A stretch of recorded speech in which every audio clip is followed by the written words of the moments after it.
Hello and welcome to episode 3 of Seddon and Laceys Comic Stash.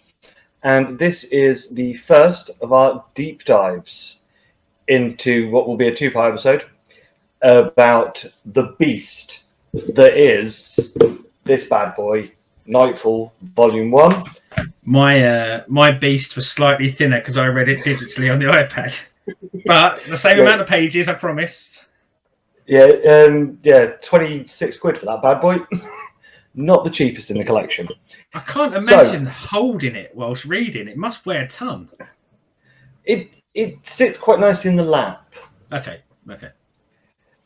So, before we go into the ins and outs of the book, what did we know of Nightfall pre-reading Nightfall? Well, I was around at the time, and I guess that's not just like I was alive, but I was heavily collecting comic books at the time when Nightfall came out. I mean, this is stretching from, I think, 92 to around 94 to 95. And when I say 92, I think some of the preemptive setup work was done in 92 for some of the characters to come. So it wasn't a heavy reading time of me. I'll be honest, I think I read one issue of this during the period that it was actually coming out, because as we've said previously, I'm a bit more a Marvel boy than I was a DC boy, but I was certainly very aware of it. I think if you were collecting comics at the time, you couldn't avoid a lot of the visuals. One of the visuals, obviously, we'll talk about as the episode goes on, because it is quite big in the Batman mythos. But yeah, so a kind of a broad understanding of the idea of the story, but without any real knowledge of it specifically. How about yourself? See, I obviously saw the image that, obviously, as we'll say, we'll go into later, and obviously when it was then in Dark Knight Rises done, I was like, yeah, they're pulling that from that storyline. But this wasn't at a point when I was reading Batman stuff. Well, I say I wasn't. I was reading the stuff that was related to the animated series, which was a very different beast. And in that, Bane's the crazy luchador. He's not the Bane that he is in this. Yeah. So obviously I'd seen the imagery of it, but I'd never read any of it. See, something that we go into in the second part is a guy that, other than the games, I've never read anything that he's been in, with Jean-Paul. Yep. So that whole stuff was completely new. Obviously, as I said, I've known it from the Arkham games because he turns up in those. So you sort of know a little bit from there. But yeah, I had sod all knowledge of any of it other than the big talking point before cracking into it. And I think it's quite interesting, and obviously we're going to crack into this in a little while, and we'll actually talk specifically about this character because he plays a big role. But you mentioned him, Bane, and Bane, your knowledge of him being from the animated series, and of course the way that Dark Knight Rises touches on this story and borrows bits from it, and probably, you know, a lot of people will only know him from that, or some people will know him from and I can't remember, was it Batman Forever that he was in, or yes, whichever? Poison Ivy.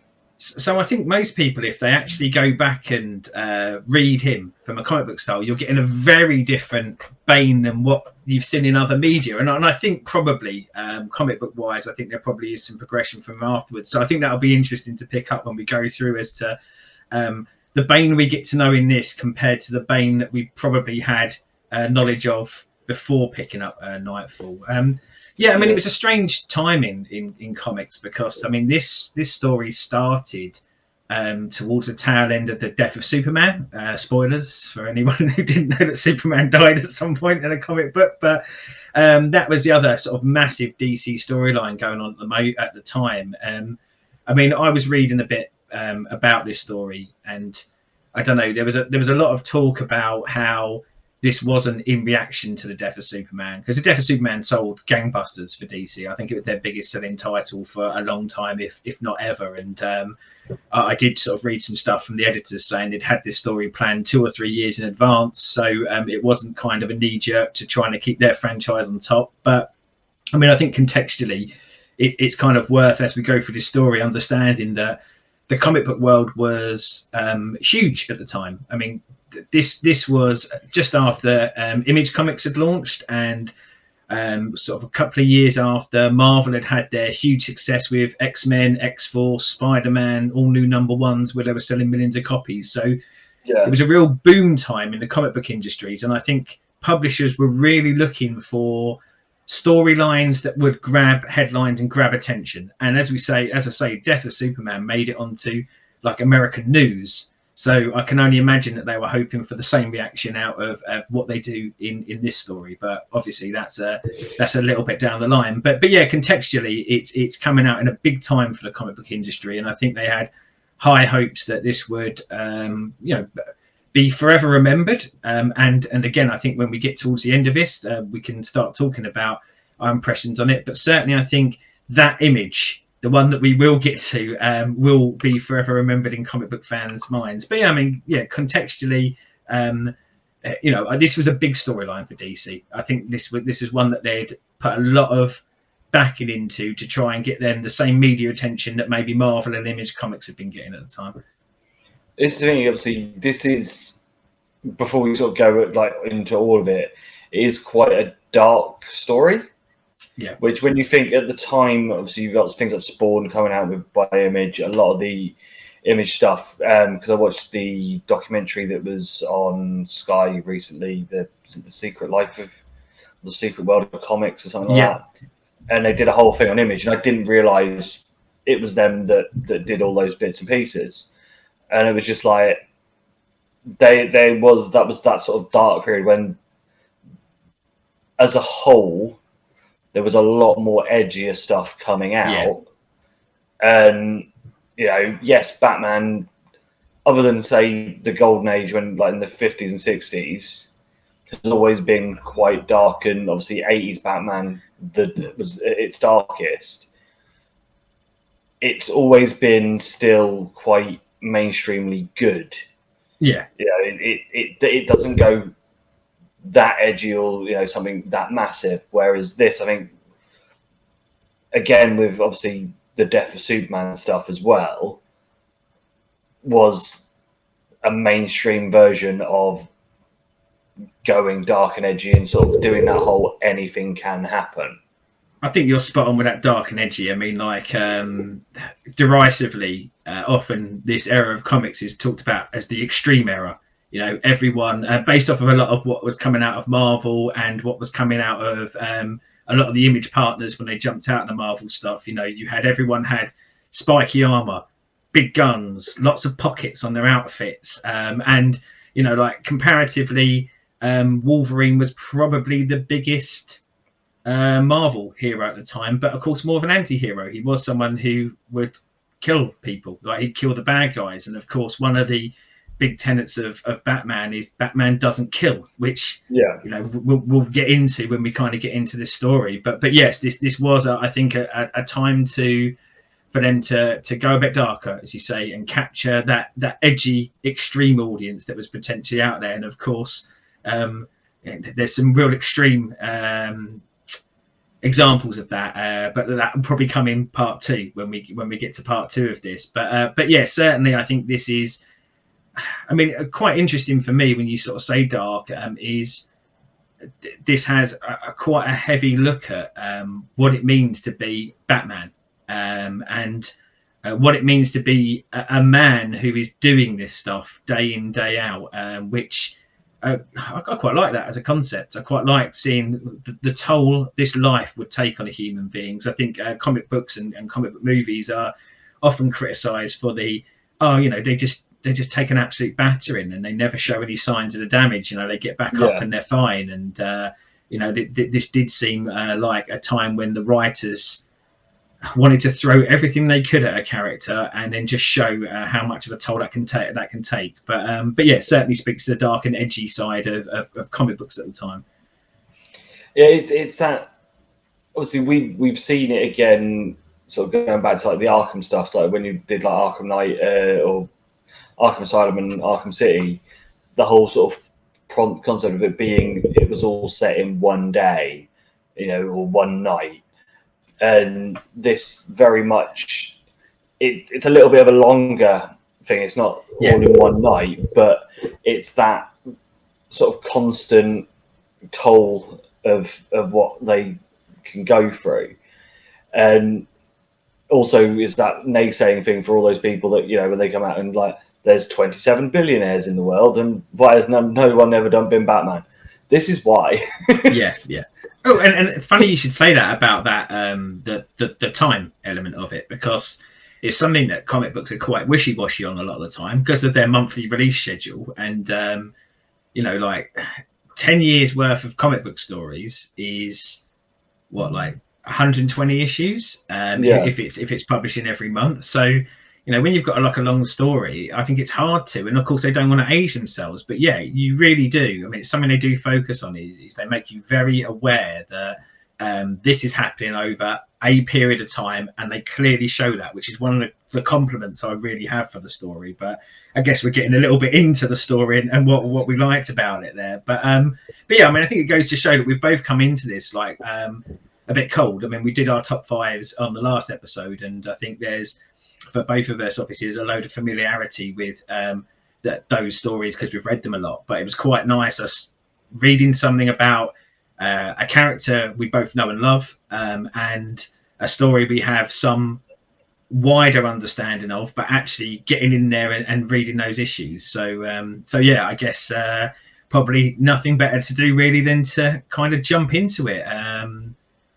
Obviously it starts with our introduction to Bane, which threw me for a loop a little bit because, as I said, the Bane that I knew and the origin that they made out for the Bane that I knew was he was a Mexican wrestler that had been just pumped up with the Venom serum. Turns out he was a South American kid that grew up in a prison. And you know, like we talk about where our Bane history comes from. And again, I had a little bit of knowledge about his origin, although I'd never read the story in full before. But it leans more towards the Dark Knight Rises one, doesn't it? Because the Dark Knight Rises one, you know, like with some big liberal changes, but the Dark Knight Rises one obviously has him as a child growing up in a horrible prison. And I don't know, how did you feel about it, going from the Mexican luchador wrestler to the imprisoned child in a war-torn country?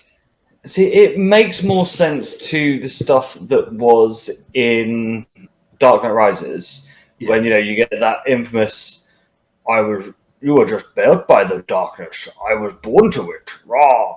That makes more sense there than it ever did. You can do all the impressions.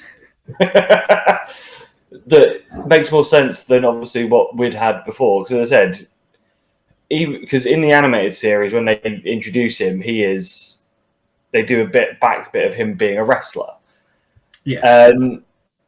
It was just like, I get that Bane fits that thing, but it actually makes the character, when you do see it, because Bane's very rarely in big things.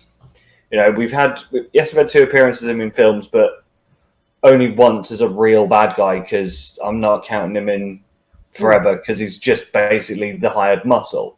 And strangely, like when Forever was being filmed and released, and they said they were going to have a Bane, obviously it wasn't that many years removed from this story, and I knew how much of a big part he played in this story. So I did think that the introduction of him would lead to more with him. I thought it was like a setup for them doing something akin to this, but of course it was such a bad version of it, and such a bad movie, although, you know, that's probably a topic for another time. But yeah, I was quite surprised to see him when they were saying that Tom Hardy had been cast as him for Dark Knight Rises, and I think it was so far removed from this story that I was shocked from the other direction, thinking, wow, I'm really surprised they're going with Bane as a major villain. But I think, you know, it probably speaks to like Nolan's love of Batman and what he wanted to do with it, the fact that he went to Bane as the villain for that piece. But yeah, I mean, I, as an origin story goes, there were some parts of this I really enjoyed.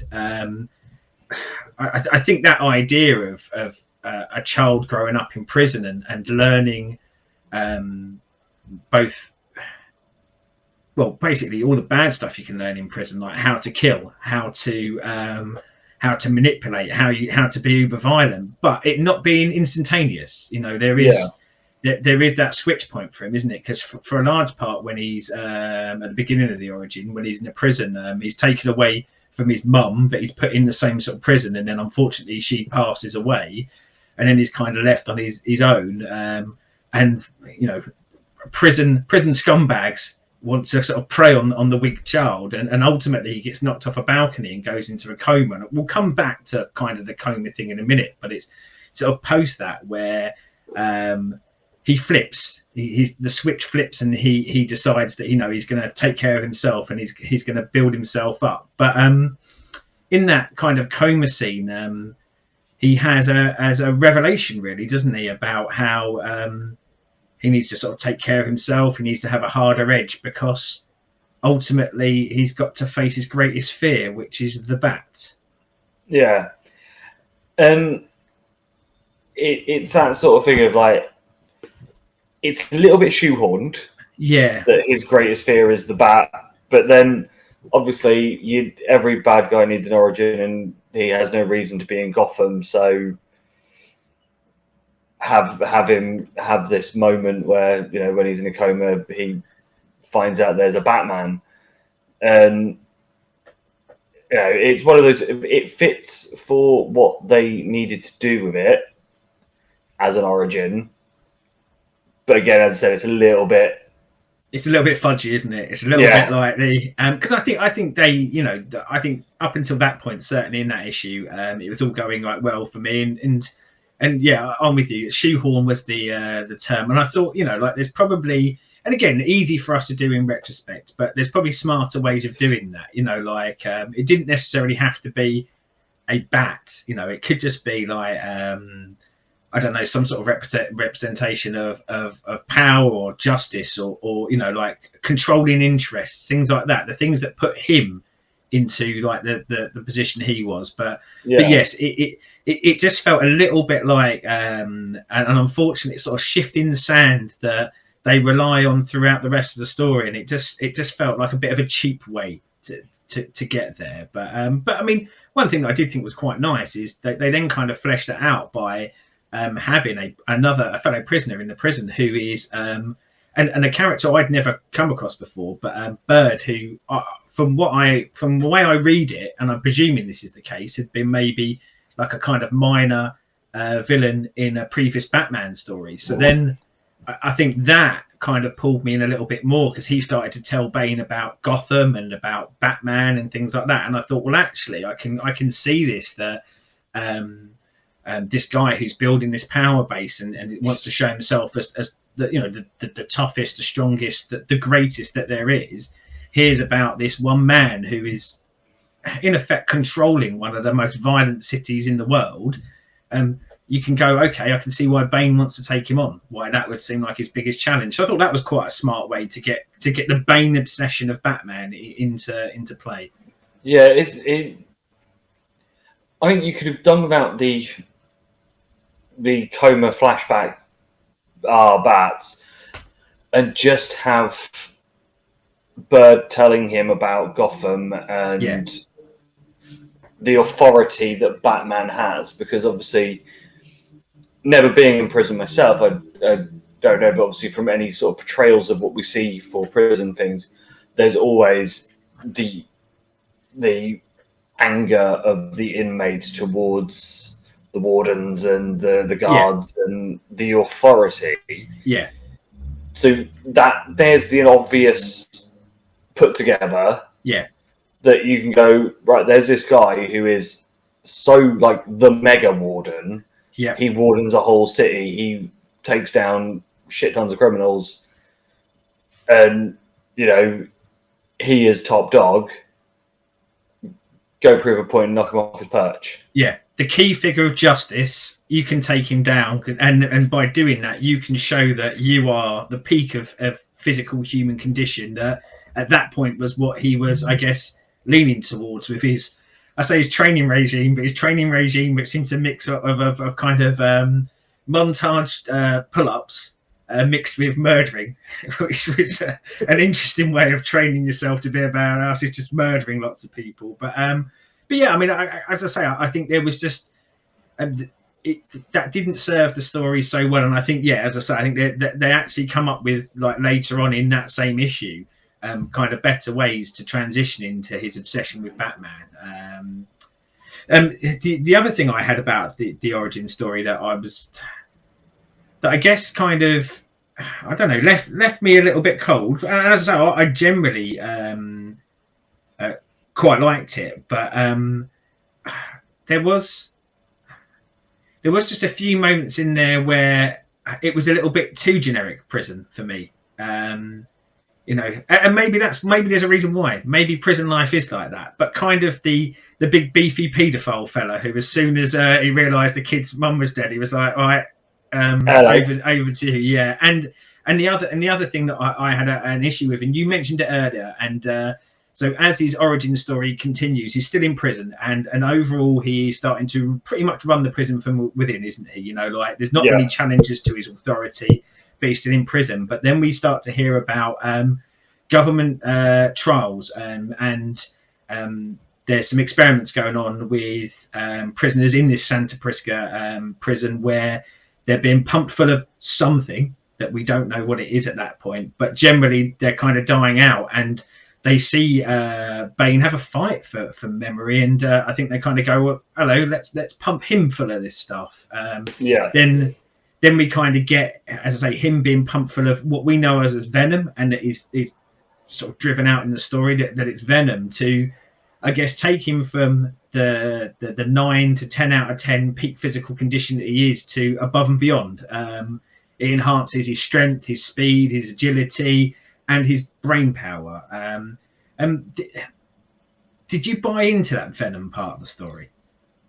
See, I do, because it is a very standard trope of, here is special magical liquid, look at what it does, aka look at Captain America, look at Hulk, look at, it's been done thousands of times.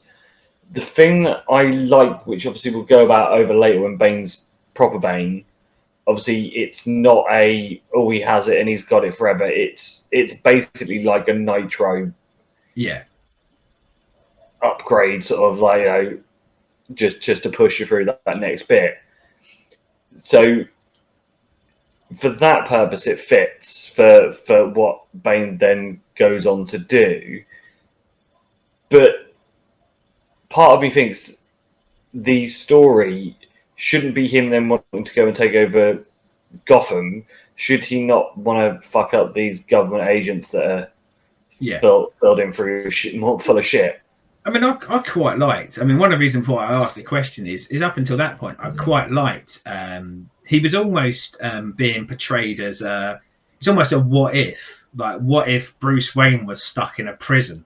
Like, what would have happened? And like, up until that bit, he's doing it all on his own desire, his own power, his own sort of lust for violence. And I don't know, there was a bit of me that said, and of course, we'll come back to this later as the story goes on, but there's a bit of me that almost said, I think at this stage I'd have preferred the idea of just Bane trained in a prison against Batman trained in all the ways that he was trained along the way, and see them as two human beings at their peak going against each other. And the introduction of the venom just felt a little bit, again, felt like something extra that wasn't needed. But I guess it does pay off and play off at later dates. But there was a part of me that just kind of wishes they hadn't had that venom part, and it was, as I say, just a bit of a, here's someone who has the same capacity as Bruce Wayne had. He just come about his skills a different way. Yeah, so basically, like, the light and the dark of it, like the same, two sides of the same coin. Yeah, it makes sense. But as I said, I think I think you need to have something to make him a villain.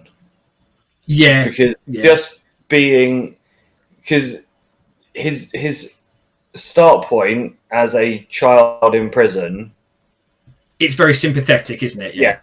Yeah. So where's the reason why I'm not meant to like you? I mean, I guess you could lean on the murdery part, but yeah, I do. But the thing is, I do think you are right. I do think you chuck a child in a prison unrightfully that early on. Yeah, I think he would have been a lot more sympathetic character than he is. And Jess, you are spot on. And they don't try and show him as sympathetic at any other point today. You know, like it is. Here is a villain. Here is a villain that is going to do villainous things. So yeah, you probably are spot on with that. It does assist that part of it, and maybe that went for their mind of introducing that because they didn't want him to be at all sympathetic. But yeah, there's just a part of me that goes, oh god, I'd love to see like these two dudes just go at it toe to toe without anything else. And of course, I'm sure through much of the media, that Venom side of it has probably been used and taken away. Certainly there's some other runs where I've read that where like, you know, the venom is removed from his body and things like that, so I think it gave him a lot to go through over the years. But just at this stage, I don't know, I was just slightly disappointed that it had to have that, but as you say, comic book tropey, you know, the super soldier serum pumped into him, but successful. So, you know, they did something right, didn't they? Because they turned him into a right badass. And of course, then for pretty much the rest of this, you know, that they have their major breakout of the prison, and the horrible prison warden sees rough justice as he's thrown to his death. But then we kind of fast forward to Bane going to Gotham and his first experience of Batman, like the Batman, and again, I thought it was quite interesting. So he sees Batman taking on a group of like pretty generic thugs, aren't they? Pretty generic mafia, like a kind of Gotham thugs. But in the fight, one of them falls or is falling out of the building, and you see the strain and the effort that Batman goes to save this bad guy's life, and it's that kind of realization to Bane that his opponent, his greatest opponent, doesn't kill. And I thought it was really good, bearing in mind that I think when they were writing this, they knew that they had a longer story to tell. I thought it was really great to kind of hammer that home right here. You know, like these are the inherent differences between these two characters. Yes, they may both be trying to push themselves to their utmost to achieve their goals, but here you have someone who would kill with reckless abandon to get what he wants, and here is someone who wouldn't even take the life of a villain or someone that he's fighting at the time. Yeah, it's that going to, obviously, as we all know, Batman does not kill, and obviously that we'll go over that a lot more in part 2 of this. But it is that sort of one guy has a moral compass and a code that he will go to, and this one will quite happily kill and do what is needed to get what he wants. So, you know, as I said, that there's the two bits that really sort of emphasize the fact of it. He is not a good guy. Is he will quite happily kill, and he's got the super soldier. Well, and to layer that in so early to make that abundantly clear to them that they are, well, abundantly clear to Bane that his opponent here has a limit, let's say. So already, I guess he's kind of by following, by witnessing the Batman, he's starting to almost get an advantage early doors, isn't he? To kind of go, I know your limits, I know your barriers, so I now know something about you that I can use against you. You know, again, it's just the intro. I mean, this is before even the kind of the official Nightfall story actually starts, isn't it? But you can clearly see in this that they're layering in that they knew that they were doing something with Bane, didn't they? You know, like this wasn't a one-off issue that wasn't going to have this long story payoff. You know, they put a lot of effort into this issue to set up that Bane is going to be a nemesis for Batman and not a kind of short-term, overnight, one-off, monthly comic book. Here he goes. Here's a big lad. Yeah, punch him in the bonks. He's done for. So yeah, I think as a setup for what is to come, I think it's a really good because it's an origin story and a setup for a longer story, isn't it? Whereas more often not in comic books, you tend to get an origin story and then later on they craft a bigger story around a character. So yeah, I thought it was a very good opener for me. Yeah, it's that. I said it does very much do what it needs, and the fact I think there's like a year between the Vengeance of Bane, which is his intro, before Nightfall starts. Yeah, is one of those you've got this, it's sit there in the back of your head, you forget about it, and then you get the payoff. So funny you should mention that, because I think where what you read and I read slightly differed. I bought them digitally, and the bundle that I got had the Nightfall story and it had a prelude to Nightfall. And funnily enough, you got the Bane, the Vengeance of Bane story twice. You got it at the beginning of both of them, but it does actually piece in some of the comic book stories in that year.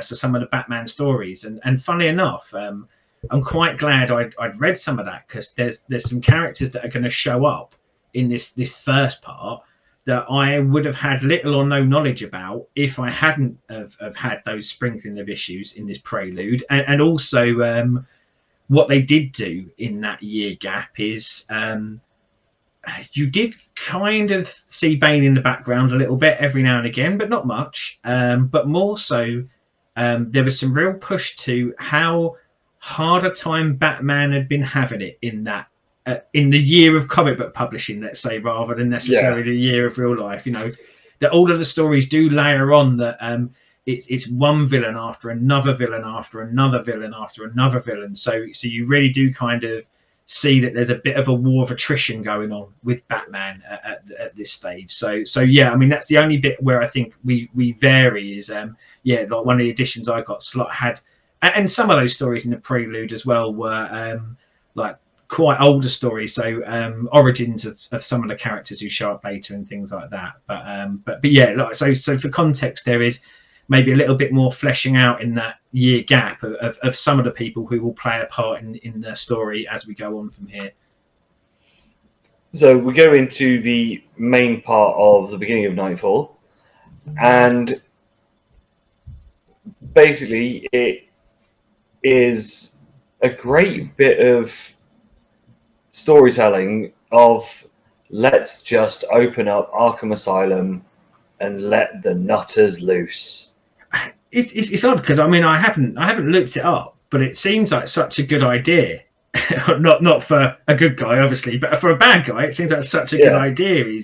Is let them all go to create, and I presume this is the first time they've done. I mean, I'm sure they've done like escapes from it before, but that as a concept of basically just kind of rocking up onto a hill near it, getting the bazookas out and starting to fire it in to actually release these guys. I thought it was a great idea, a great transition into the story. And as I say, when I was reading it, I was going, wow, if they hadn't done this before, you almost go, why did no one think of doing this before? So yeah, I thought it was an excellent idea.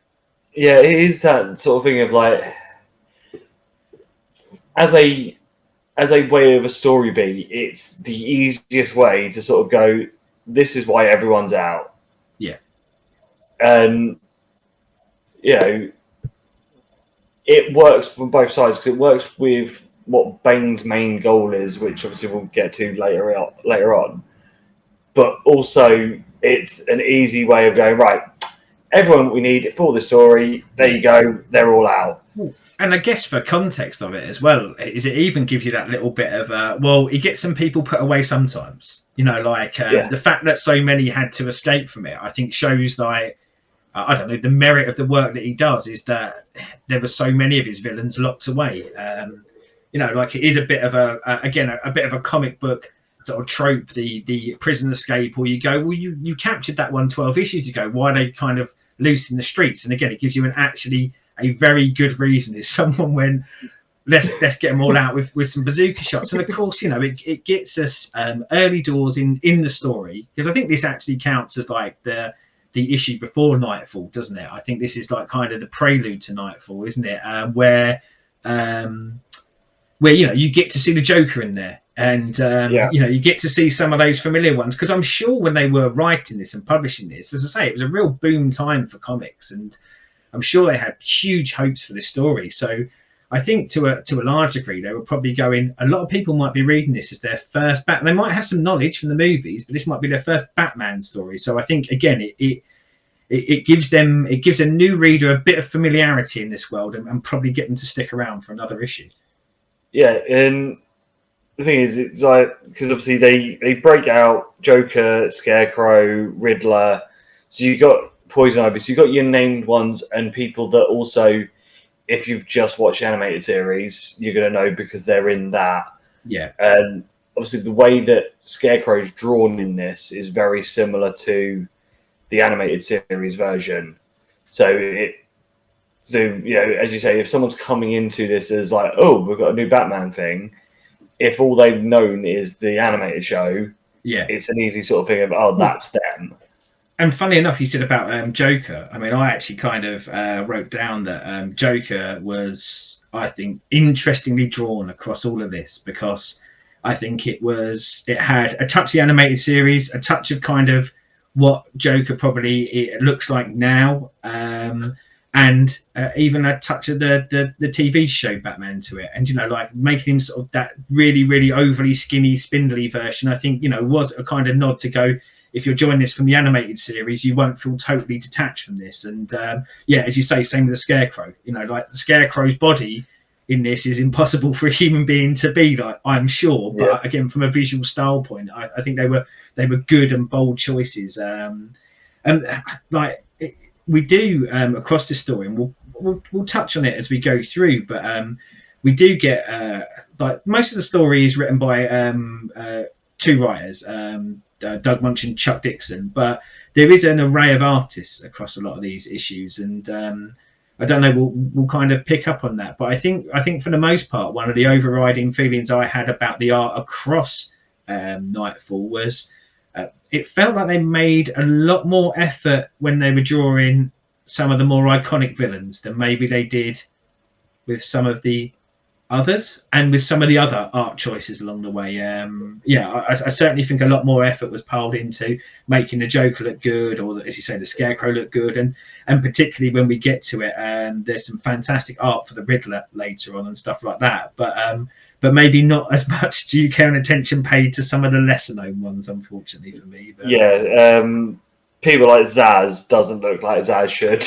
No, and again, like the jumping ahead a bit, Firefly was also one where it just like, I don't know, it felt a bit like me drawing it and going, right, we'll just get through the pages where he's on, and we'll kind of shift on from there. But yeah, I mean, certainly as I say, like there's some real effort, I think, put into this issue to go, right, if this is your first Batman comic book, because you've heard that comic books are cool at the moment, here's some stuff that you'll have some familiarity with. Stick around for the rest of the story. And as I say, what a story you're going to stick around for. Like you've joined an issue where all of the villains, and I say all of the villains, all of the ones that were locked up, but most of the villains have just been released out of prison, and they're going to cause havoc. So yeah, I don't know why you wouldn't stick around if you'd read it, if this is your first time reading one. Yeah, as I said, if it was back in the day and I'd have picked it up, I'd definitely be buying the rest of them as they came out, because it was like, need more of this, because everyone's here, everyone's having some fun. I did write down again, sometimes when something catches you funny, all the strange things that go through your head. So for me, like I've seen a lot of Tim Drake post this, but for me this is my first kind of Tim Drake Robin experience from this time, and again my first Jean Paul, and it was strange because for all that care and attention I think they put into making sure we're on board with the way the villains looked, you kind of get introduced to them two by Tim Drake giving John Paul a haircut. Yeah, randomly for free panels, and it was just a strange one for me. It just struck out to me of going, what a weird way for me to be introduced to those characters at the beginning of this book is Robin giving him a haircut, and not a lot more substance to it than that, other than like a little bit of a, hi, I'm Robin, and you are learning from me because Batman said you should learn from me. Lovely haircut, by the way, that sort of thing. And yeah, it was just that was a bit of a strange one for me. So with this, it basically goes into Batman is, I wouldn't say tasked, but has to go and get everyone that's gone out. There's a bit of self-tasking to it, isn't there? Like when you look at it, like no one says this is your job, Batman, but they make it very clear as the story goes on, and really early on, that he sees this as this is his mission, isn't it? He needs to bring all of these back to prison, bring them all to justice. Like this is no one else's job but his. Almost in a way as if he was responsible for it, which like he wasn't, but yeah, really kind of pushes on that idea of and again probably that juxtaposition of him being the ultimate sort of symbol of justice for Gotham, is that all of these people are people that he's put away before, so he must gather them all back up before he then goes and takes on Bane, because he is aware that Bane did this, and he is aware that Bane is let's say the ultra villain or the big bad for this, but he's going, no, like all of these people, I can't let Gotham suffer because all these people that I previously put away are out on the streets. I need to make sure all these are back in Arkham, and then I can go and get Bane. Yeah, and it's one of those of, there are some people in here that, as I said, aren't sort of well-known villains that we get and go through, but I was personally happy to see Mad Hatter, because as a fan of the '60s show, that's where my Mad Hatter knowledge comes from. This issue is Mad Hatter focused, isn't it? Like he is kind of the first one that he takes out. Yeah, I mean, I just sort of describe this as almost like the trials, the labours of Batman, isn't it? Like he has to go through all of these, and the order is somewhat picked by the order that they start committing crimes. But Mad Hatter is first up to bat. I did like early on in this issue, you had a couple of bits where I think he had it, or it's right at the beginning of the issue, and I think when they go to the Gotham City Police Department at some point, I think they have a whiteboard up with all the names. And I did quite like the fact that within the issue, they kind of gave you the context of, these are the ones that you should expect to see because these are the ones that escaped, and I kind of like that framing. So, okay, so the Mad Hatter issue. So, how did you find your Mad Hatter experience? See, I liked it. I was, as I said, as a fan of the '60s one, expecting the little hat to pop up and the weird ray gun eyes to come out of the top. Circa '66 Batman. But again, because of the game, I've known the sort of very Alice heavy referencing and things like that. So I really enjoyed having the Mad Hatter in it. And it's a very dark version, isn't it, compared to that '60s one, isn't it? It's almost that '60s one put through that gritty, edgy '90s lens and comes out the other side a lot more of a kind of a twisted, sadistic, evil. Like rather than a mad cat villain, he is actually, as we see in the issue, quite happy to just gun people down for the heck of it, really. He loves carnage. Yeah, and he wants his chimpanzee back. Who doesn't? Like exactly. That's an age-old tale that we can all jump onto, isn't it? Like I've been driven to murder many a time when my chimpanzee's been taken away from me. But yeah, it's one of those of coming out of this. It was a character that I'm like, I would quite like to find some more stuff where Mad Hatter's the bad guy in. Well, and I think we'll touch on this a few points during this, because I think that, again, this was not only a unique way of being able to do something very dramatic in the world of Batman, but it is a unique way of being able to do exactly that, to have focus on all these individual villains, some of them that maybe hadn't had great focus for years, and show them in a different, maybe more interesting light, and get people to want to read more. I mean, we're gonna come on to one in a little while that did kind of for you, did for me what Mad Hatter did for you, I think. So yeah, I think it's good, and of course we do also. I think they take the opportunity quite well in this to show Bane and Bane's viciousness, because the Mad Hatter sends one of his cronies to kind of track down Bane, because they kind of reverse tracking systemed Bane, and you do get to see Bane take this one for himself, not send a lackey out, and just brutally destroy and kill one of these cronies just for the audacity of daring to show up near where Bane lives. And let's be honest, he just batters him to death, and it's quite drawn out over the issue, isn't it? I mean, like, I would say quite graphic, but I guess more often than not, you're just seeing his arms swing, and you know there's someone underneath who's being hit. But yeah, they really do lay the groundwork here to go. If they didn't show it enough in him being a mass murderer in that prison, they go, well, even when he's out of prison, he is going to hurt people and hurt people badly. And he doesn't care who he hurts. Yeah. It's not like he's only going to attack good guys. If a bad guy gets in his way, he's taking them out as well. Yeah. So obviously that was first. Then it's at the back end of this one. You see that Joker and Scarecrow are working together, because it's when they're sort of talking about making the plan to go and get the mayor. It was an interesting team up, wasn't it? It was not one that I kind of expected, but actually, when you think about it, isn't that unlogical, is it? You know, you've got someone who lives in the world of chaos and likes chaos, and you've got someone who lives in the world of fear and wants fear. So again, you know, I guess it's, but not used to seeing. Well, I say I'm not used to seeing Joker work with anyone. I'm not used to seeing Joker work with anyone outside of the Batman TV show. When you know.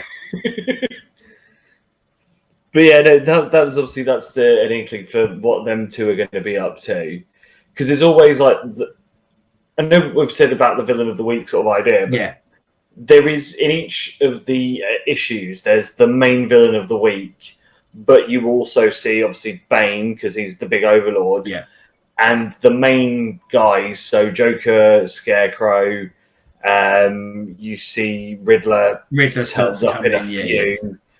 So they are the main ones that people will know, do float around in the background, and you get snippets of what they're up to. Well, I thought that was quite nice, taking out the guy of the week, to layer in some of those, so you go, oh, they're coming back to that. They're coming back to that, and So you could have your villain of the week, but then have bigger stories building behind it. Basically, I guess the kind of from a street fighter, like when you have to go through like Vega before you get to Bison, that sort of thing. Yeah. Whereas so yeah, again, smart stuff early doors. They also in these first couple of issues, and a trend that they keep going through all of it is they quite often layer in post the Arkham escape clips from TV talk shows. Yeah, and you've got the kind of psychologist guy who's there telling the world that they're not the bad guys, the villains, that we're the bad guys, or Batman's the bad guy, because actually, in there. Yeah, and from a certain sense, they have been slighted and they have been wronged, so no wonder they're angry about it. And again, I thought it was, I thought they're the sort of things that probably elevated it from a very, very basic and generic story into something interesting, because I think that it shows they had a lot to say, and it wasn't just about breaking the Batman. There was more concepts that they were trying to kind of layer in as the story went on. The other one that surprised me that got a lot of book time, the Ventriloquist. So quickly before we go on to the Ventriloquist, just like on this issue, there's a bit right at the beginning where they're escaping from Arkham, and it's Maxie Zeus, who I only really knew from a very small amount of appearances in the TV show, where he's legging it and he runs into a tree. And I don't know why, I just loved it. It just made me laugh, and also I thought again it was smart to try and show that not all of Batman's villains are master villains, and some of them are just dolts and idiots. But of course, it's actually post that tree where you see the Ventriloquist, and he's joined by, and bad if I butcher the pronunciation, but Amygdala, the big dude. So yeah, Ventriloquist. He's my Mad Hatter in this. I loved him. I loved every second that the Ventriloquist had in these comic books, and I haven't yet, because we've still got more to read of this, but I will be hunting down anything post this, and probably even some pre stuff of this, of the Ventriloquist, because I love this character. I had a very small amount of knowledge of his existence. I think more so I knew the Scarface doll, which will become like a story element as we go through this, but they really sold me on Ventriloquist. I loved it. Absolutely spot on for me. Because I knew him because he was in the animated series. He was one of the ones that turned up in sort of like season 3 or 4. They started bringing in more obscure villains. So I'd known him from that. And it's just that one of like, I'm just like, yeah, he is the one that, of the bit part ones, as I would call them, the lesser knowns. I mean, he is the one that has the best exposure through it. And also he has his own arc. As he goes through trying to get the right dolls. And you know, like I mean, his quest, isn't it, is to try and get his previous doll, which was Scarface, which is a gangster doll, which had been taken away from him, and I guess rightfully so when he was put into Arkham. But I think at this early stage, he puts a sock on his hands, doesn't he? You know, a kind of Mr. Socko WWE Mankind kind of world. I think this would precursor that. So I don't know whether that's where Nick got it from, but yeah, as you say, I mean, his quest is he's just trying to get Scarface back, and initially he's joined by the Muscle, which is Amygdala, who is just an absolute brute, isn't he? A brute with no brain, but when he loses his temper, he really loses it. Almost kind of Hulk-esque, but without him being a kind of hero and turning green. And he joins Scarface along the way, and there's just like a lovely moment in this where, and I say a lovely moment, probably shouldn't describe it as lovely, but where they go to a bar, and they say the Ventriloquist is trying to track down Scarface, and basically all the hoods in the bar, they just mock him and laugh at him because, again, he's a C-list, D-list villain, and they pay a heavy price when Amygdala just beats most of them to death. Is the honest truth. And again, I think it's where at this stage, like, the Ventriloquist isn't shown as much more of a threat. He's shown more as a lunatic, isn't he? You don't kind of see that he could be a threat. And I think having some muscle with him, you kind of go, okay. But when we talk about it as kind of the villain of the week, Batman does come in to take Amygdala down, doesn't he? And again, leaning into what this story is progressively more and more about is this is happening over a short period of time. So this is still, I want to say, probably night one after the Arkham break, and you know he's having to go into fights like this against hugely stronger people than him who are doing damage to him that he's just about beating, and it's driving him to kind of be racked with pain and racked with exhaustion. But to my absolute delight, Ventriloquist doesn't become a villain of the week and does escape at the end of the issue, kind of weirdly, just by hiding behind a cabinet or some shelves and crawling out. But I like the fact that it meant I was going to get more of this, because I was already bought into the will he find Scarface again story. But yeah, so you know, Bats takes a battering, but ultimately wins again, knocking another one off the list of villains that he needs to take down. Yeah, and then I can't remember. It's after that. I think it's when you first get the first fight with Firefly. I think it was after that. And it's Zaz first, isn't it? You get the Zaz story first. Yeah, that one comes after that. So I mean, you mentioned him earlier, like the artistic portrayal of Zaz and his weirdly, what I can only imagine were meant to be very big eyelashes. Yeah, in the art style.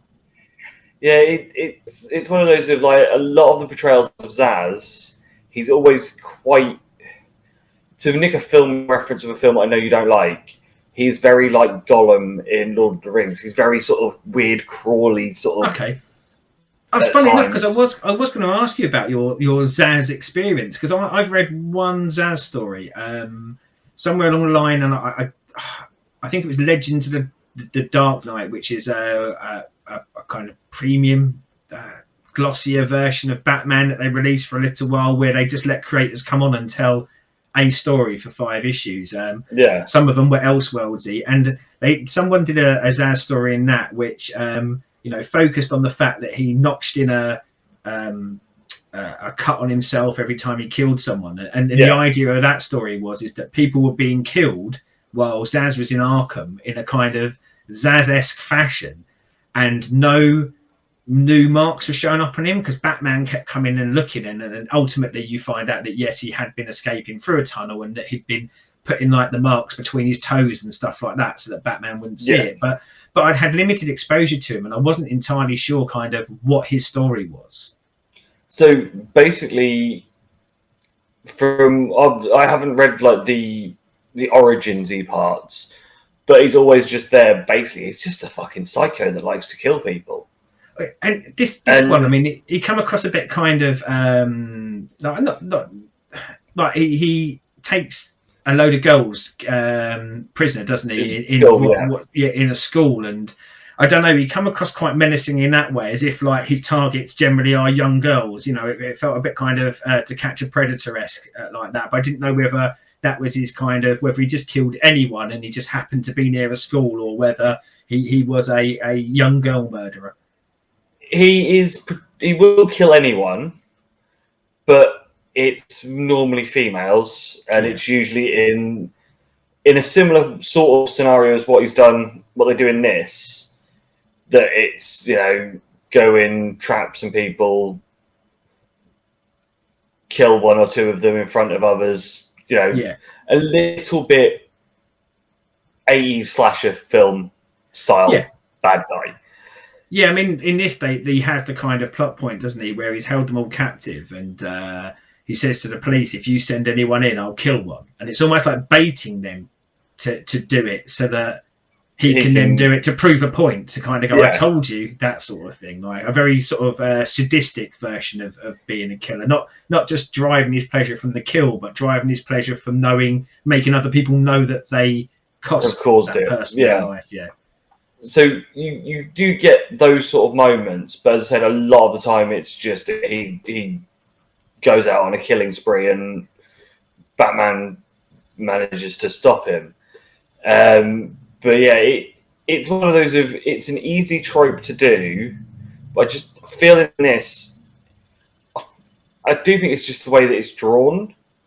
Zaz doesn't have that same level of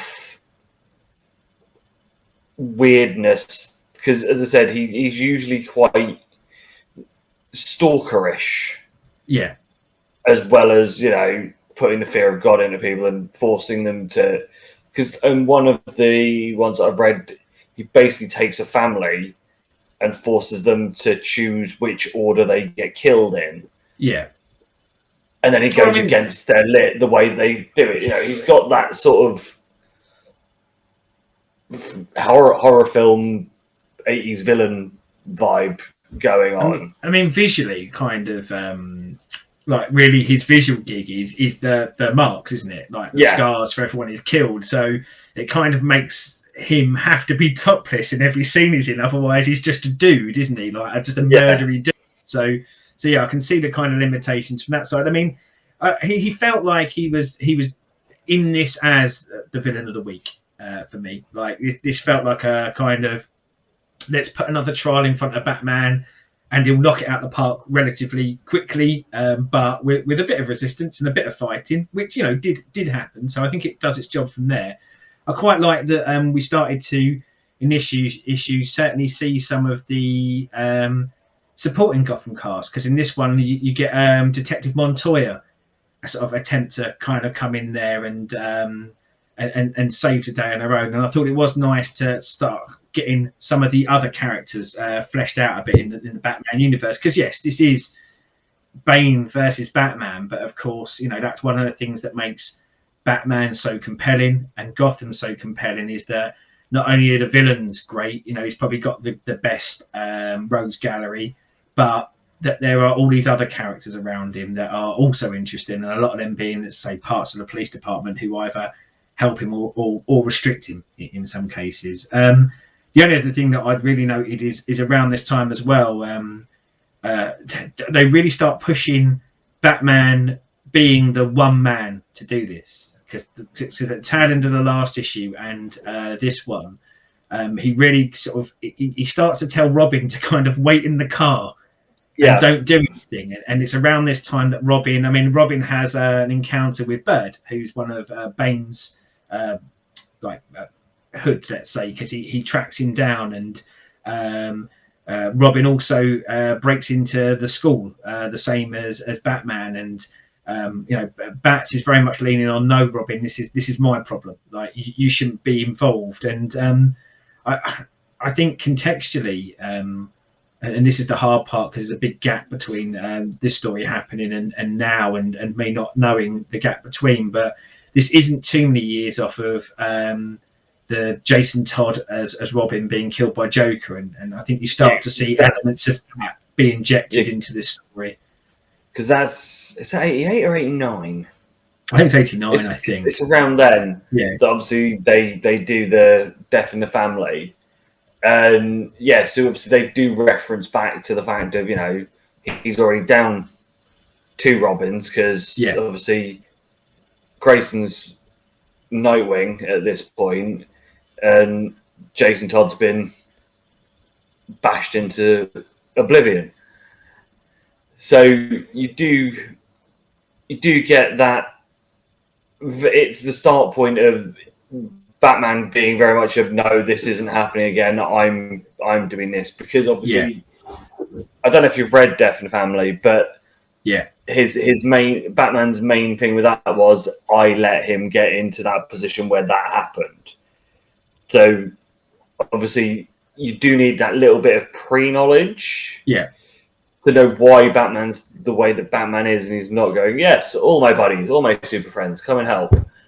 Well, it's layering in that.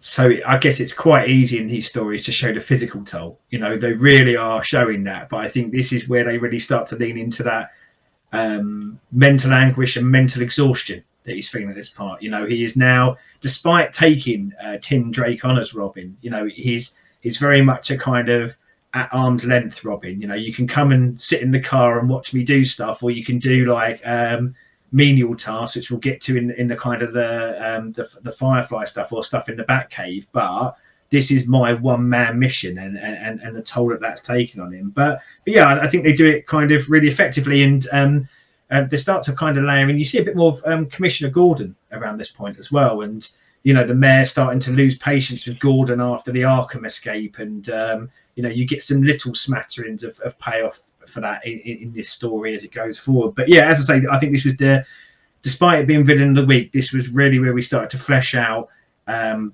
I say, the mental side of this on Batman, and that there are other people out there who probably could help, but are not being allowed to help because Batman's holding them off at arm's length.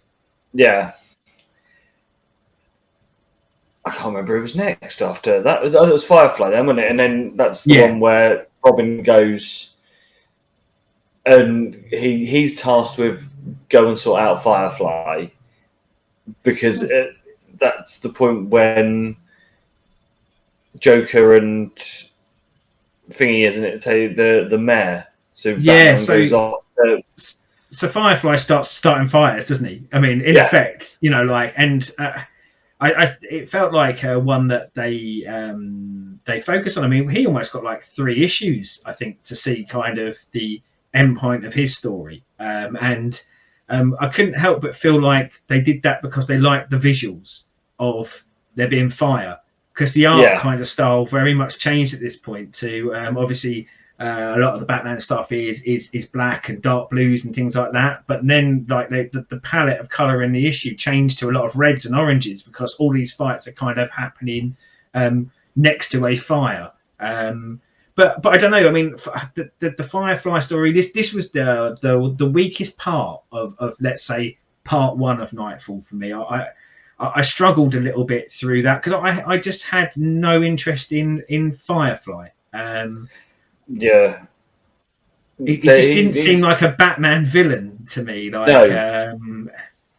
The thing is, he's in the games, and that's when my first exposure came to him, was in the games, because he's in Arkham Knight, and I think he's a bit in City as well. Yeah, but he is like super generic enemy of the week. Yeah, and it's just like, well done, you're going around with a flamethrower. Well, and you said like Robin goes off and does a bit of investigating and finds out some backstory stuff, which helps identify where he's going to be, and ultimately helps Batman stop Firefly. Although I felt like with little or no recognition to what Robin did to kind of get him there, but even with that fleshing out, you still just kind of went, oh, he is so generic though, isn't he? He's just a dude with a flamethrower and some really crappy little wings and stuff. But of course, I think, at this stage, we really are trying to pile on the physical toll on Batman, and him having to fight this guy like 3 times before he takes him down. And those fights having to take place, in burning buildings and things like that. Again, it's that exhaustion level and just piling onto Batman.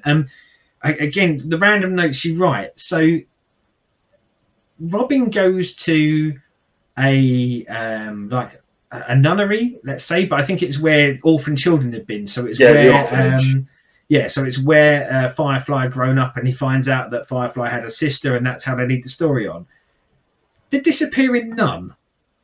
What was that all about? So for context, for someone who's watching this who hasn't read it, Robin goes and talks to a nun. This nun gives an absolutely fantastic amount of information to Robin, and then when Robin turns around, she's disappeared, almost Batman-like, and also even mentions it's almost Batman-like.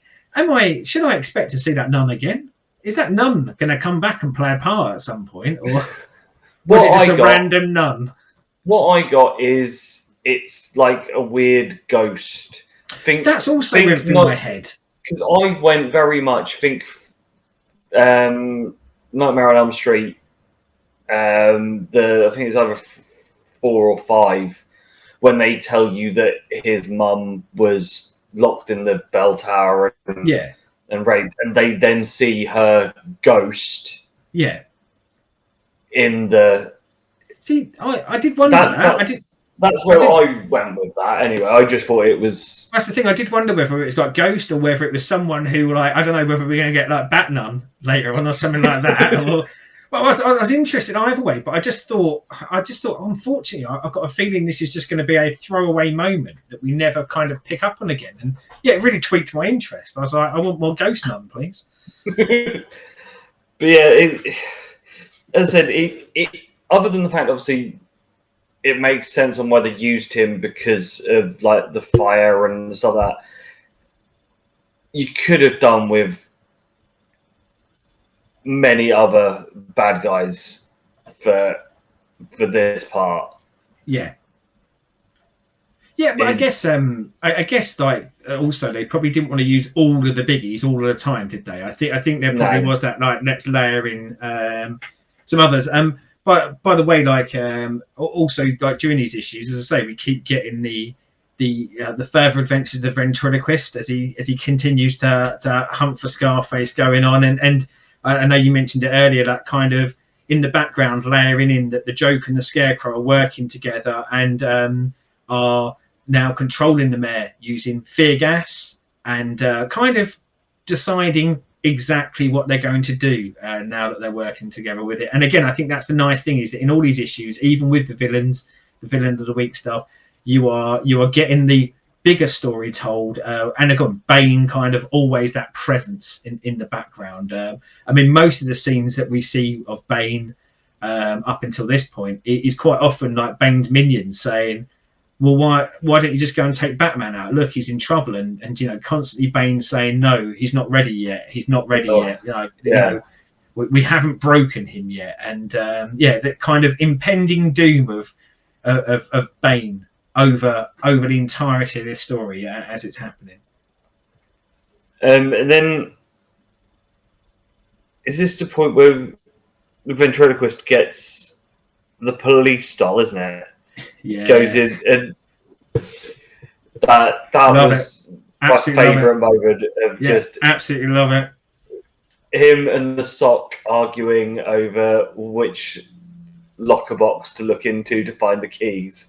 And again, you know, like there's a layering for what's to come, but yeah, like this concept of going. So not only have you got this guy who, if you put something on his hand, it gets his own personality and he has a conversation with it. But then if he has a puppet on each hand, they each have their own personality based off of the kind of doll that it is, and you know, like where that goes from there. I just give me more ventriloquist, guy. I need a ventriloquist ongoing monthly to get me through the days. Just the ventriloquist on his own. Fuck Batman doesn't need that. Oh yeah. Literally, him getting random dolls and having conversations and seeing what personalities they come out with. That I'd pay for that. I really would.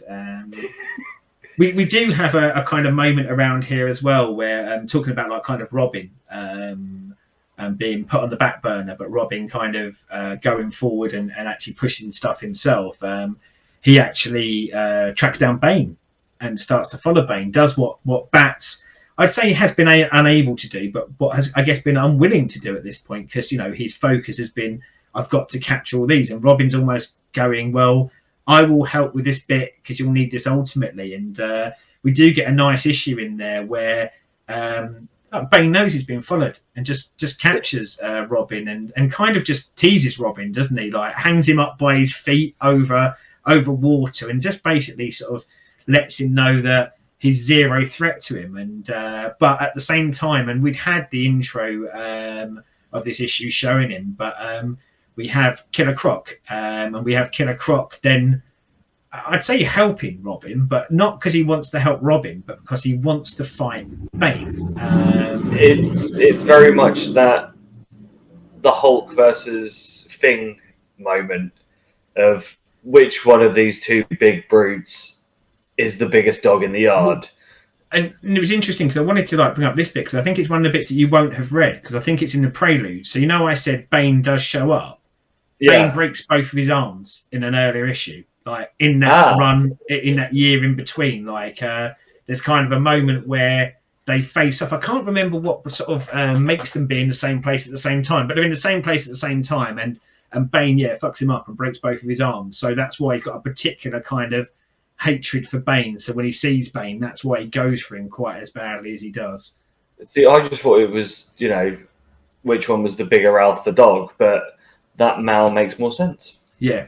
And of course we get like a nice in this. So far we've just seen Batman fighting people, but again it gives Bane another chance to show Bane fighting someone and fighting quite an imposing figure as well. And it leads to Robin being able to escape.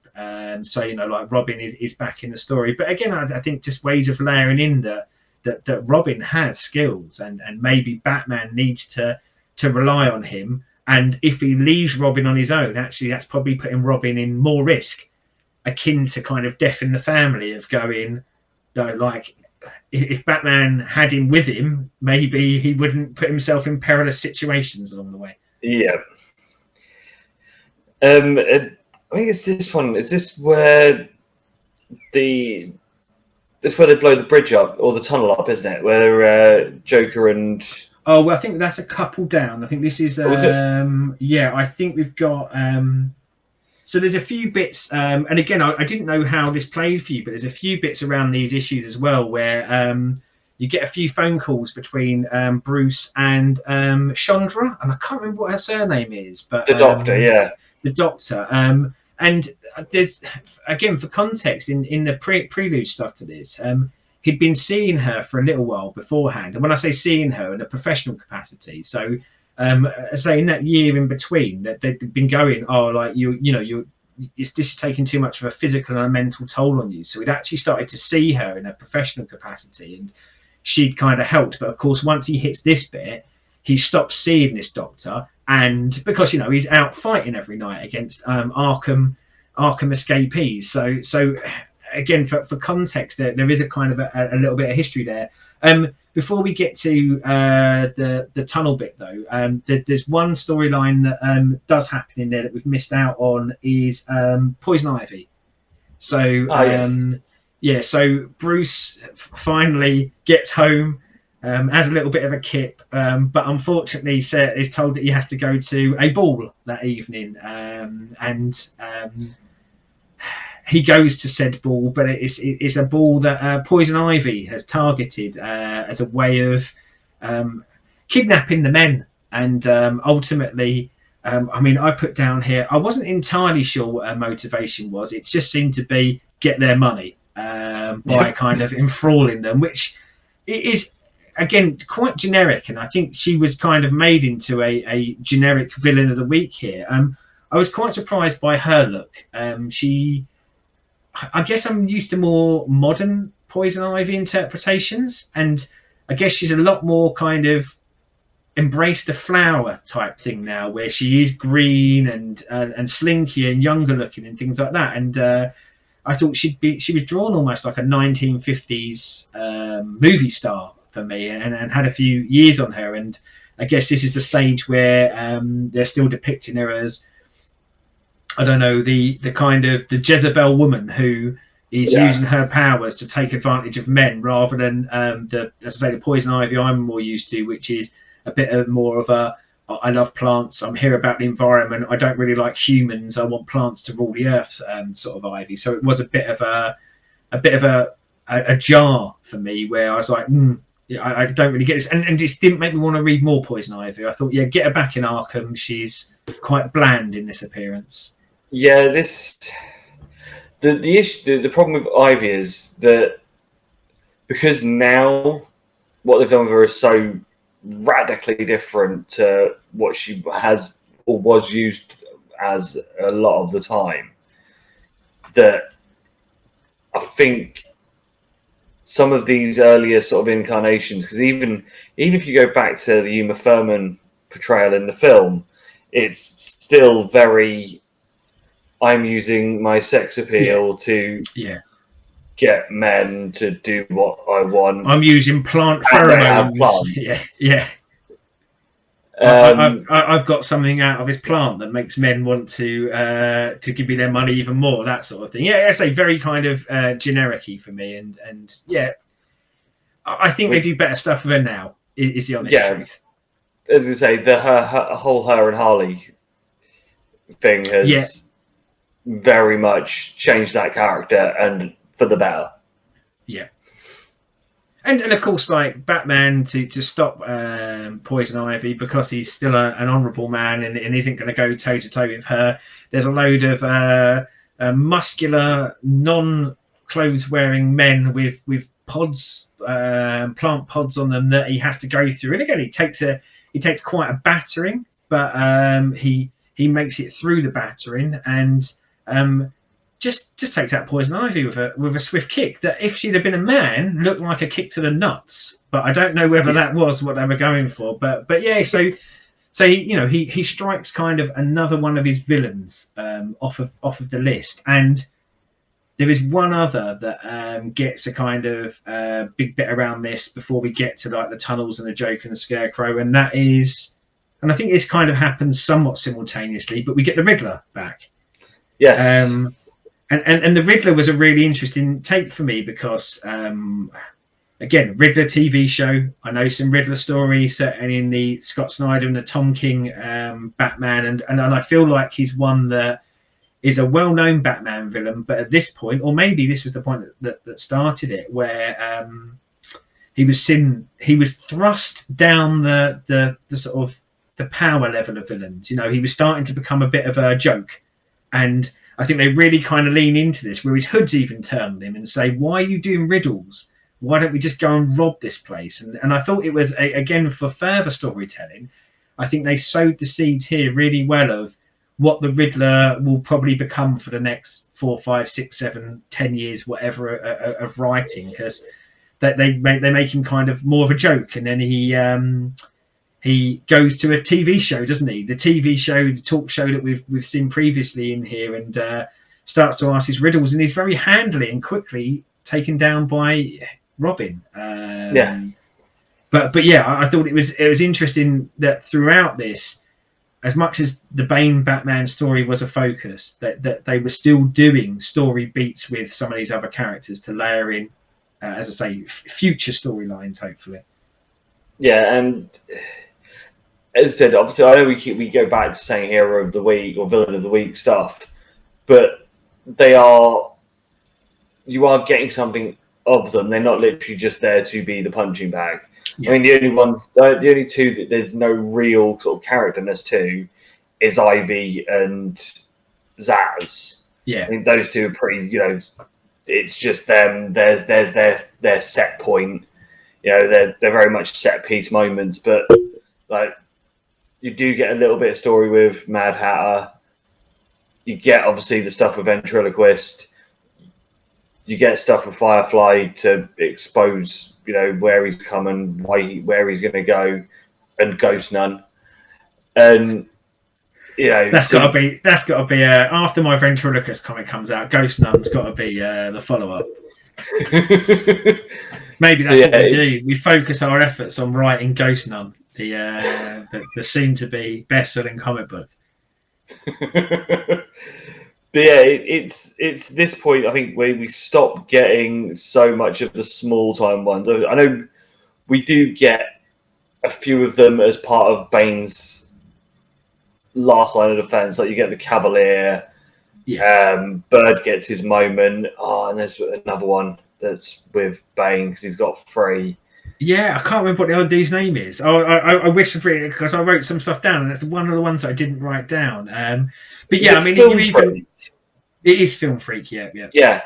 And so you get them all have their little moments, but there's no real character development. And Batman's even sort of starting to say it out loud himself at this point, isn't he? You're going, yep, I'm knackered, I'm destroyed, and I've still got some of my biggies to go through. I think there's a particular line where he name checks Scarecrow, Joker, and he mentions the Riddler as well, because this is pre Robin taking down the Riddler. But yeah, Batman's even saying it of going, yes, I've got through these, but the biggies are still to come. I mean, we do get a great moment in here with the Scarecrow and the Joker where they use the. I think I've got to stop using terms like great when mass death happens afterwards, but.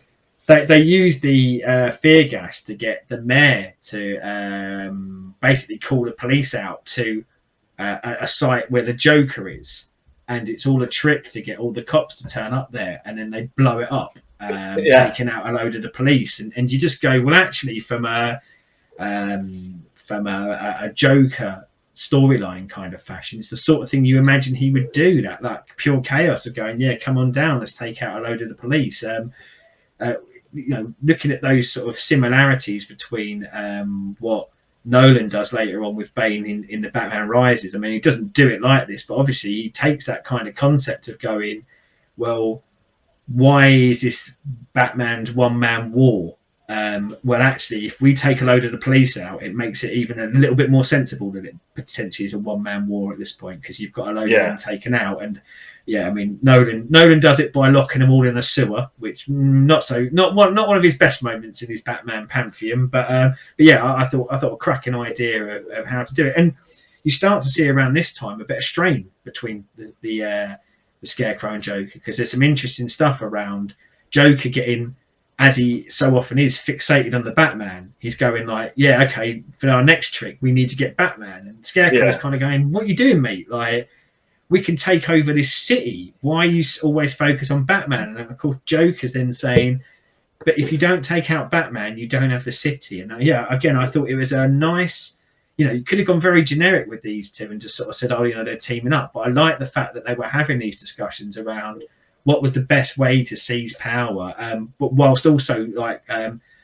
doffing the cap to the fact that Joker will always be obsessed with Batman, even if there is some decent logic behind it. It's the thing is, I think those two are the only two that don't really mention about Bane at any point, because they're very much on, oh fuck, we can do what we like. Let's fucking really cause some chaos because we know Batman is busy. And yeah, it's at that point where them two start bickering about whose idea to do and the best idea. And they probably, like, in theory, certainly with the Joker, is probably the one who wouldn't perceive Bane as a threat at this point. But yeah, you're right. It's kind of the they've almost got the perfect opportunity to win. And I think that's sometimes when people do villain stories so well, is that they can't get out of the way of themselves.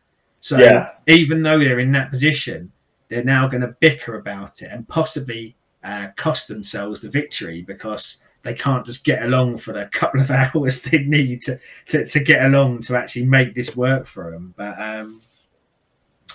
But yeah, I mean, they do come to kind of a semi-agreement, don't they? Where it's almost, well, let's kind of do both, but primarily I think leaning into kind of the Joker theory of let's take the mayor down into, I don't want to say the sewers. That's a lie, isn't it? It's kind of it's the tunnel under the road under tunnel, the river, under the river, and kind of draw Batman in using the mayor. And again, I think it does some stuff quite well here because Batman's not dumb. He's never been shown as dumb. He knows it's a trap. Everyone knows it's a trap. But again, he's Batman.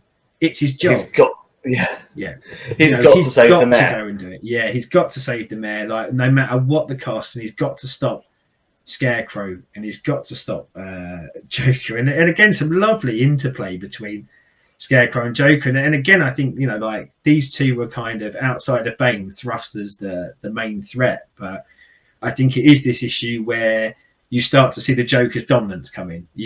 Joker is the top boy here. Like you can almost now at this point see that Joker's just been using Scarecrow because that's what he would do.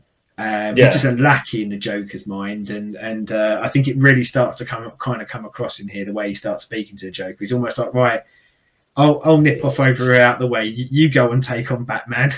Yeah, you go use your fear gas. Off you go. Yeah. I'll stay at the back here with this rocket launcher. yeah, and again, I mean, like it's kind of, I guess, a nice circular bit where the story started, didn't it, with Bane releasing them all by bazookaing open the prison, and we sweep back to now, and as we come to the culmination of Scarecrow and Joker, there they are in a tunnel with a rocket launcher, and it would be heartbreaking to have a story in a tunnel with a rocket launcher if that rocket launcher didn't, not be used. So yes, the rocket launcher does get fired, and we get a flood in the tunnel. And I thought at this stage of the story it was an interesting and a unique twist because we'd had Batman's perils mainly being fight, a little bit of fire when we had the Firefly stuff, but I thought it was quite interesting to see that this kind of next peril of Batman was about trying to save the mayor and trying to save them, pushing again himself to his physical limit underwater to try and save his life, and I guess like by extension Batman's own life. But I think primarily it's about saving the life of the mayor.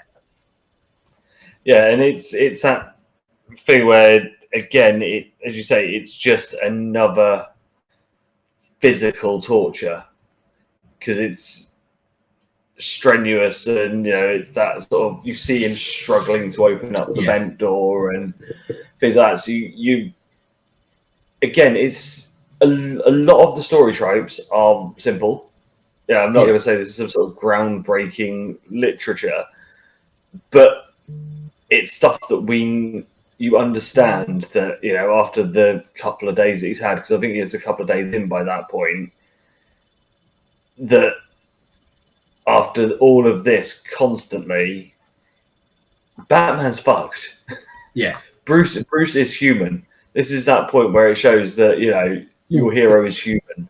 And as you say, I mean, like, and again, I think at the end of Nightfall, we'll probably sort of touch on the way that it's written, but even at the end of this point, I mean, some of it's quite ham-fisted, isn't it? But like, you get the mayor when he's talking to, I think it's Gordon, and he explicitly kind of goes, he could have left me, but he did everything, pushed himself to the absolute limits to save me. And again, I know it's hammering home, this is what and this is who Batman is. And as I say, could it been done a bit with a sharper, smarter dialogue, or did it even need to be said? Arguable either way, but it does serve the story, and I think like I've got no issues with it because again, you're kind of going, Batman has, at the end of all of this, he has still taken the time to save that human being. It's not all just about stopping the bad guys. It's about making sure that He's people don't protected die. Gotham. Yeah. It's that very much, Batman can't let anyone die, whether they be bad or good. Yeah. No loss of life. Well, yeah, like we said earlier on, like Batman doesn't take life, but Batman also, it's paramount to him to save life, as you say. Like he'll do that, and again, leaning back into like his personal tragedy in the last like comic book few years, but probably storyline, like actual storyline wise, probably within a year of this kind of happening, is him losing someone close to him. So like he sees life as ultimately even more precious now. But yeah, like I think, and again, I think this is kind of the physical exhaustion hitting, isn't it? Like Yeah. there's more to come, and then not a lot more before we get to kind of him versus Bane. But I think this is the end of kind of, I guess, the physical gauntlet for him, and then we kind of jump onto post that saving. There's something he still needs to do, and that's get the Joker. And I do think this was one of the standouts for me in the storyline. I really, really liked this issue where he basically hunts down the Joker, goes one-on-one with the Joker, and as I say, we've seen him pushed to his physical limits, and in this, like, the Joker isn't really a physical threat to him, is he? No. Batman kind of handily takes care of him, which I guess, like we've seen depictions of the Joker as being a good fighter, probably because of the mania that he'll let sort of take over. But yeah, this was a real lopsided battle. But this felt like the end of his mental exhaustion, didn't it? He kind of hit his mental tether at this point. Like so much of it was around because he'd been sprayed with fear gas just before the fight, hadn't he? And, yeah, because he gets that's the flashbacks to Jason Todd. Yeah. So he's going in with baked in fear, but yet still just, as you say, easily takes down Joker.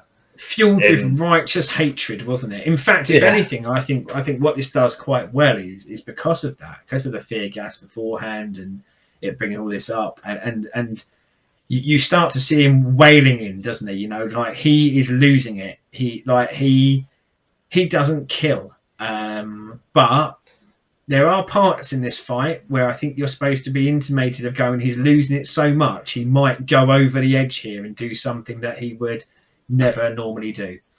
Yeah, is that sort of is he taking it too far? Yeah, but Batman being the good guy that he is, keeps it in. Yeah. And then this is the point where he then goes home, doesn't he? And yeah. I mean, like, he's kind of done it, hasn't he?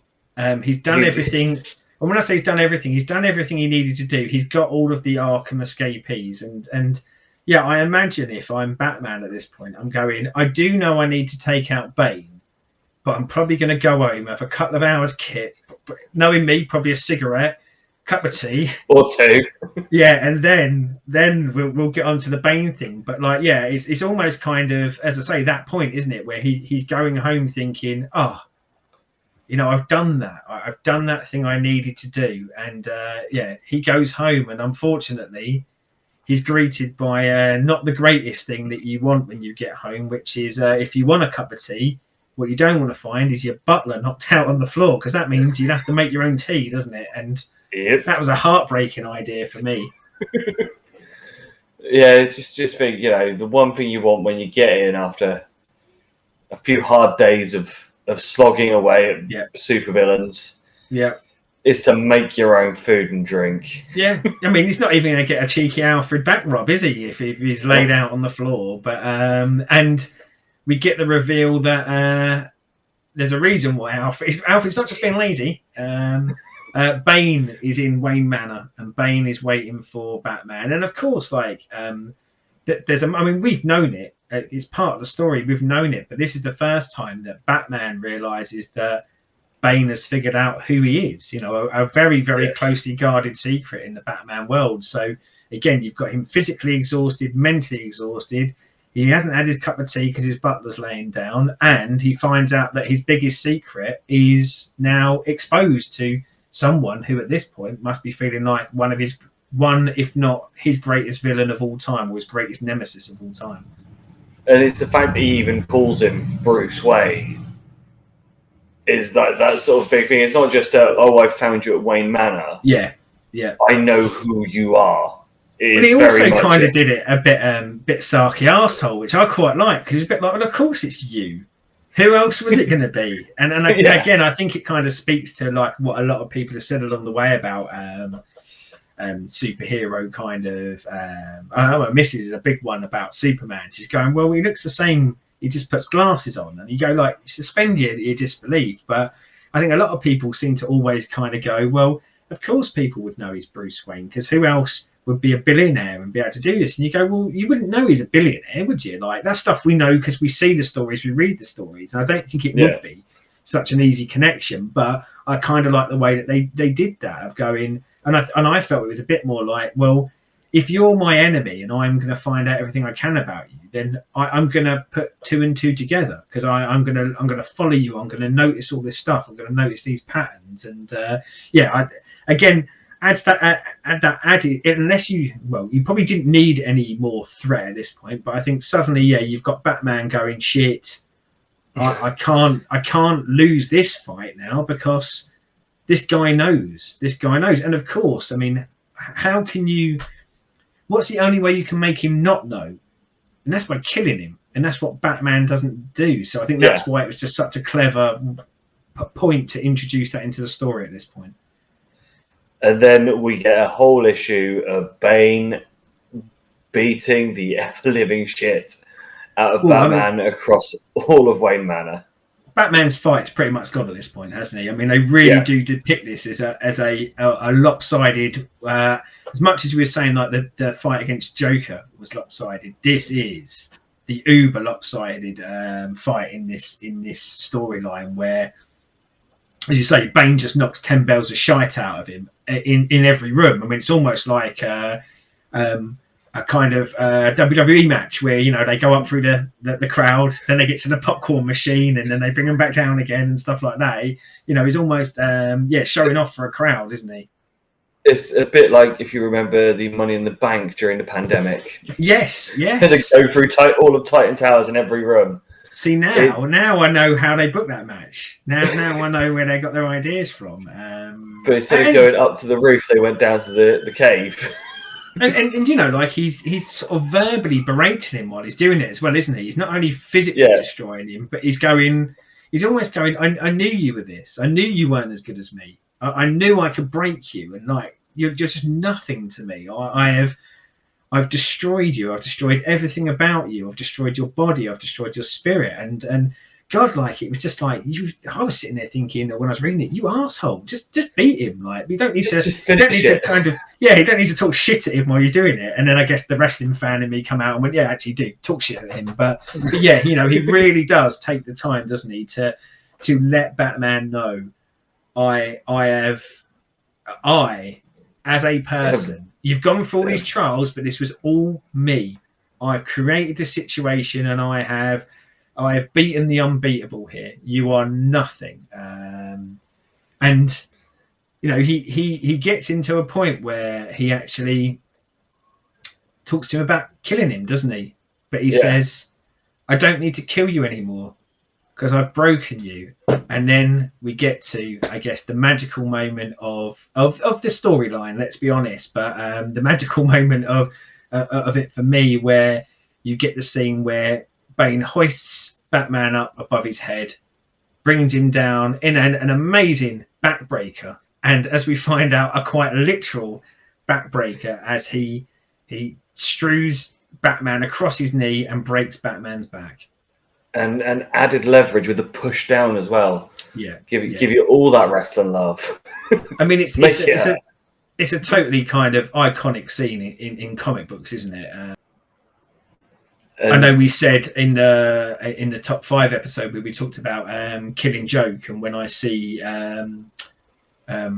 Joker, I see images of Joker from that, and I think it's kind of one of those comic book moments where if someone says Batman to me, it's one of the visuals that flashes into my head first. The bat being broken. And like it's what the story was there to achieve, wasn't it? It's what the bad guy wanted to do. It's what all of these issues, and as we say, I mean, this is a long, a lot of issues to get to this point, isn't there? And I think but I think it has. You could just done this in one issue. Bane could have turned up, been a badass, and broken Batman's back, and you could have gone, "Woo, there's our moment." But I quite like the fact that they showed that he had to do all of this to get Batman to this point. He had to, as we say, break the human, break the spirit, break the mind before he can actually then physically break the bat. Break the bat, yeah. And it's one of those of, I think the best bit with the fight though is the fact of he is still physically breaking him and mentally breaking him as he's fighting him around. And then it's that realization of, I could kill you. I'm not going to. I'm just going to completely fuck you up.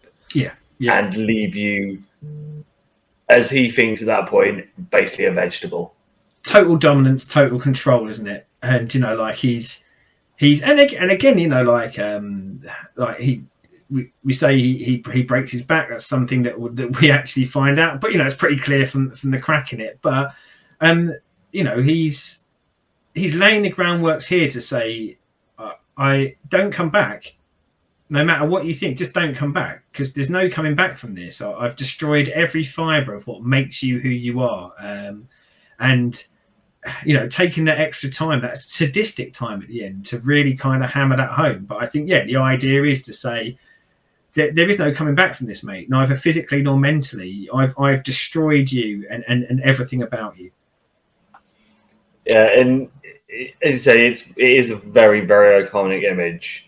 So that's pretty much where the first part of this will come to an end.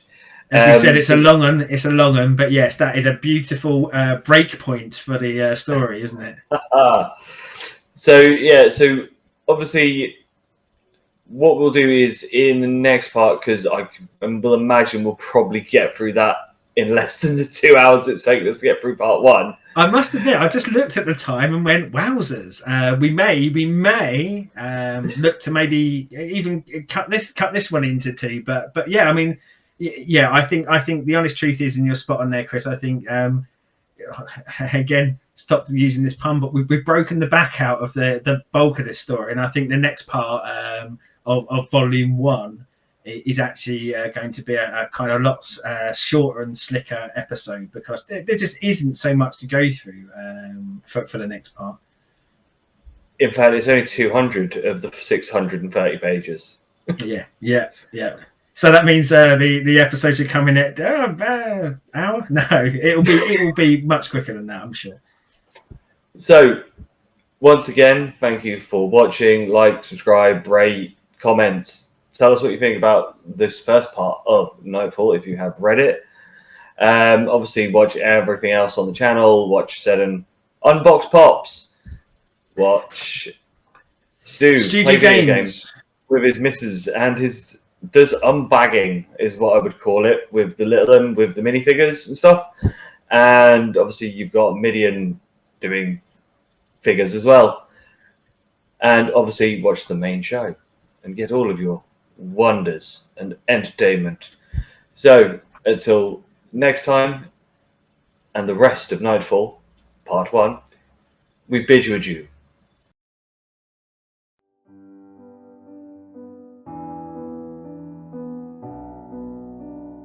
Thanks for watching, and just remember, you can join the Cult of Egg by liking and subscribing to this YouTube channel. We release regular content where we talk about all things geek, all things pop culture, and all things that we're interested in.